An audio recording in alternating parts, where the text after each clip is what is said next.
Hello guys, welcome back to the channel. So today I'll tell you how you can add the trending and best hashtags for your Instagram reels or videos or posts. So that's purpose you have to open your Chrome or any other browser. Here you have to search a website named Rapid Tags.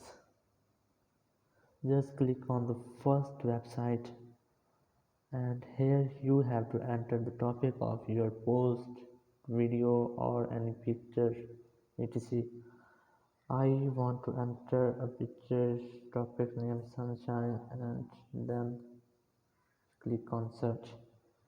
Here you have many hashtags for your post or video. You can copy the tags by click on this. So that's thank you very much for watching the video. Until next video, bye bye.